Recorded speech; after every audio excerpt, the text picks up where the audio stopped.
Indonesia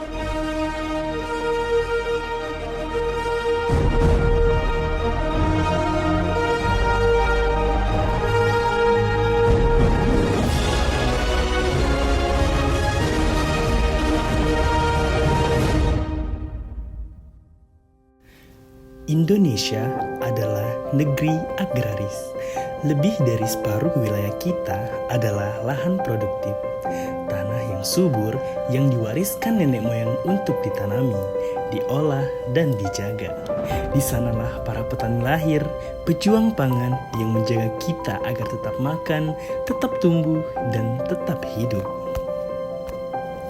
Terkadang desa adalah sebuah harapan, tanah yang masih subur, udara yang masih bersih, dan lahan yang masih tersedia, walaupun banyak yang dibiarkan tidur tak tergarap.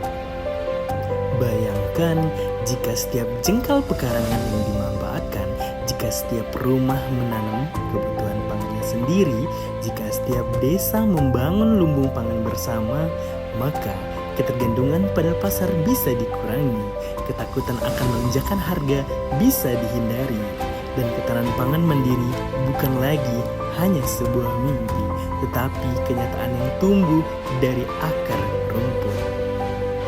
Kemandirian pangan bukan soal mempunyai sawah yang luas, bukan soal panen ton demi ton, tetapi soal keberdayaan, kemampuan rumah tangga dan komunitas untuk memenuhi kebutuhan dasar pangannya sendiri.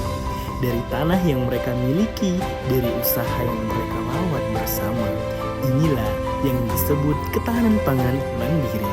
Ketika desa mampu menyediakan makanannya sendiri, ketika masyarakat tidak lagi panik saat pasokan dari kota terlambat, dan ketika anak-anak tumbuh mengenal proses tanam dan panen sejak dini.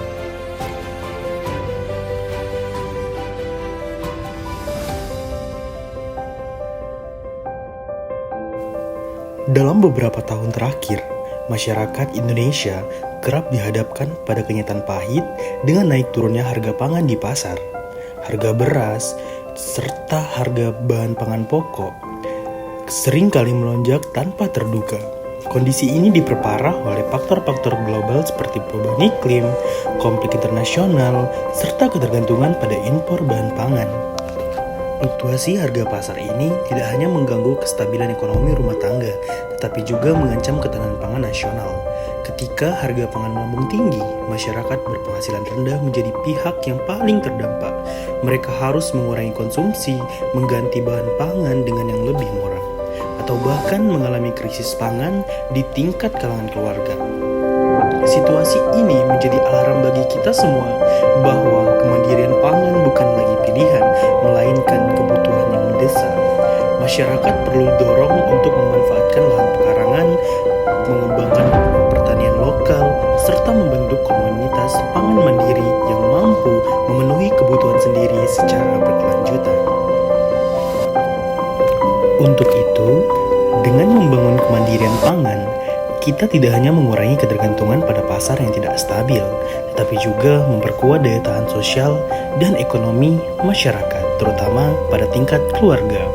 Ketahanan pangan sejati lahir dari tangan-tangan yang mau bertanam, berbagi hasil, dan menjaga kearifan lokal dalam memproduksi serta mengkonsumsi pangan.